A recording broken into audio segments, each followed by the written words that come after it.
Salut à tous et bienvenue sur Geeko World. On se retrouve une nouvelle fois pour un nouveau numéro de l'émission Weekly Shonen Magazine. Un numéro qui devrait faire plaisir mais également hyper un maximum les fans de Eden Zero. Mais je vous dis pourquoi juste après le générique.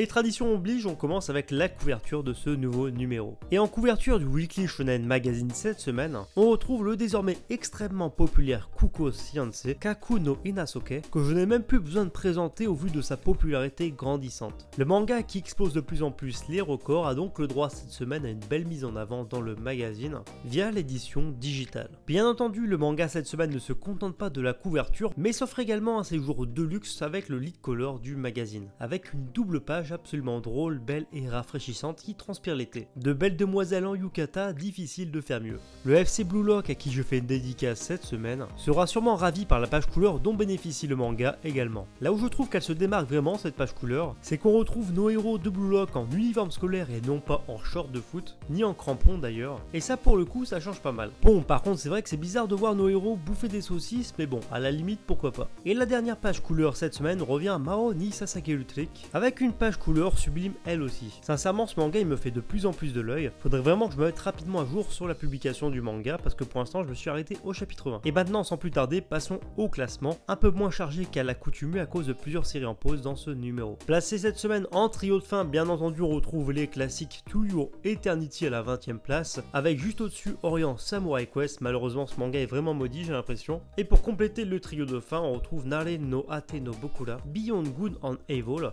Alors je sais que pour ce manga le temps lui est vraiment compté, mais franchement la question c'est quand se terminera le manga. Dans la partie un peu plus difficile du tableau, mais heureusement ils sont pas dans la zone rouge, on retrouve Fire Force à la 17e place, Runaway Dewarate, Shine, et Hitman, les coulisses du manga, qui a d'ailleurs fait son arrivée dans les rayons en librairie, et ça fait plaisir. Si vous voulez connaître un peu plus en détail le monde éditorial justement de chez Kodansha et du Weekly Shonen Magazine, je pense que ça peut vous intéresser. Classement assez moyen cette semaine pour Tokyo Babble, le classement de Kanojo Mo Kanojo se détache enfin du classement de Kanojo Okarishimasu, et ça pour le coup c'est enfin original. Classement assez sympathique cette semaine pour Blue Lock, notamment grâce à sa page couleur, ça lui permet pour le coup un petit peu plus de briller cette semaine et de se démarquer des autres concurrents, et c'est une 12e place tout à fait acceptable au vu justement du classement moyen du manga. Le manga s'en sort surtout au niveau de ses ventes, mais on en parle juste après. Et le manga qui échoue à se faire une place dans le top 10 c'est Setoka Yakuin Domo. Placé au top 10 avec cette fois en 10e position Shangri-La Frontier, Eden Zero parvient toujours à se maintenir en fait dans le top 10 avec cette fois la 9e place. En 8e position se trouve Kanojo Okarishimasu. Classé 7e cette semaine, la nouveauté Maro ni Sasage Trick, Street Dedicated to Witches, grâce à sa page couleur qui lui permet du coup de se faire une place en milieu de classement. Et le roi fait donc son retour cette semaine dans le top 10. C'est dommage et pour le coup il loupe de peu le top 5. Je parle bien entendu de Tokyo Revengers. Reste à voir si le manga va réussir à remonter dans le top 5 la semaine prochaine. De toute façon on regardera ça au prochain numéro. Et donc les mangas qui composent le top 5, c'est premièrement Bakemono Gatari de Ogright, Danchi Kokosei. Franchement ce manga c'est un peu n'importe quoi parce que pour le coup c'est qui tout double. Un coup il va enchaîner plusieurs classements d'affilée en fond de classement, puis des fois l'éditeur va vouloir le mettre en avant, donc c'est pour ça qu'on le retrouve 4ème cette semaine. Et le podium de la semaine est composé de Days. C'est toujours sympa de voir un manga de football en 3ème position. Ensuite juste au-dessus c'est logique on retrouve Kemono no Rokuban. Comme le manga vient de commencer, l'éditeur essaye vraiment de le mettre en avant. Et à la première place, bon c'est sûr, il n'y a pas de surprise, mais se trouve Kaku no Hinasuke, Kuko Science.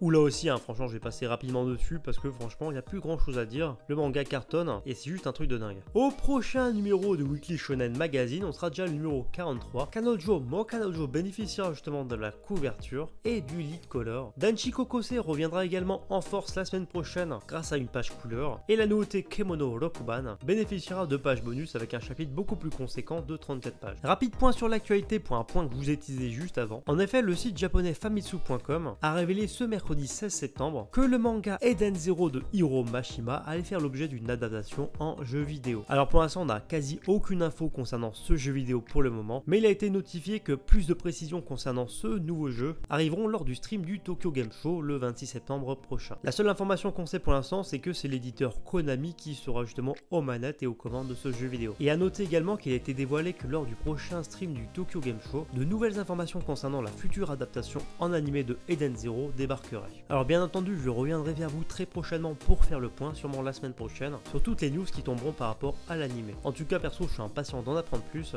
et je pense qu'on aura sûrement soit une date de sortie, soit un nom de studio, en tout cas réponse la semaine prochaine. Donc ne vous inquiétez pas, les informations concernant l'anime arrivent. Et avant de finir cette émission, un rapide point sur les ventes et on va se focaliser sur la période du 7 septembre au 13 septembre 2020. Donc cette semaine pas de manga classé au top Oricon également, du coup on va se contenter encore une fois du Shoseki Ranking. Et les mangas classés dans le top 200 cette semaine, c'est premièrement la 167e place, le manga Days et son tome 39 qui perd vraiment de plus en plus de terrain. Le manga galère vraiment à atteindre le palier symbolique des 100 000 exemplaires et le manga s'est à peine écoulé à 7 000 exemplaires. Classé juste au-dessus à la 149e place se trouve le manga Kako dans Inasuke et son deuxième tome, donc le deuxième tome de Kuko Sciency, qui réussit encore l'exploit de se maintenir, c'est juste un truc de dingue, avec quasi 8000 exemplaires vendus sur la période et cumulant bientôt 130 000 exemplaires. C'est juste un truc de fou, je sais pas si vous vous rendez compte, mais par exemple le manga là dépasse actuellement déjà les chiffres de vente de Tokyo Revengers tome 18, qui pour l'instant a réussi l'exploit de se maintenir à 116 000 exemplaires vendus et qui est classé 430e, mais je vous en parle pas parce qu'il est sorti du top 200. Donc en même pas 2 tomes, le manga arrive déjà à rattraper les plus grands mangas issus du magazine avec les meilleurs chiffres de vente. Bref, je pense que s'il y a un animé qui sort d'ici 2 ans à peu près, les chiffres seront totalement monstrueux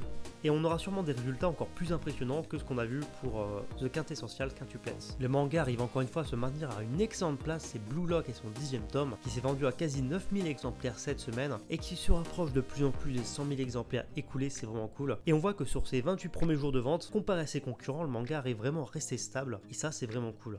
Et classé le plus haut au Shoseki cette semaine, du côté des mangas du Shonen Magazine, c'est forcément Kanojo Okarishimasu, toujours aussi populaire grâce à son animé, et son top 16 qui s'est quasi vendu à 10 000 exemplaires, et qui sur 28 jours de vente cumule maintenant 126 000 exemplaires écoulés. Encore une fois, je suis vraiment pas sûr que le manga atteigne les 150 000 exemplaires, mais bon, on verra bien. Enfin bref, en tout cas c'est tout pour ce nouveau numéro, encore une fois j'espère vraiment que ça vous a plu. Si vous aimez ce que je fais, si vous aimez mon travail et l'émission, je vous invite vraiment à lâcher les pouces bleus. Plus il y aura pouces bleus, plus ça mettra en avant la vidéo sur YouTube, et plus ça montrera à quel point vous aimez ce format. Donc un grand merci à vous, c'est très important. Et si vous êtes nouveau sur la chaîne ou si vous découvrez mon travail, je ne peux que vous inviter à vous abonner à la chaîne. C'est totalement gratuit, ça me fait plaisir. Et comme ça, vous pourrez suivre toute l'actualité manga. Si vous aimez ce que je fais, je vous invite également à me suivre sur Twitter, Facebook et Instagram. Tous les liens sont en description et à l'écran. Vous ouvrez, vous cliquez et vous me trouverez hyper facilement sur les réseaux. Partage l'actualité manga en direct et des news inédites. Il y a même du contenu inédit, des formats inédits aux réseaux sociaux, donc ça peut vous plaire. Et sur ce, écoutez, je vous dis à bientôt pour une prochaine vidéo.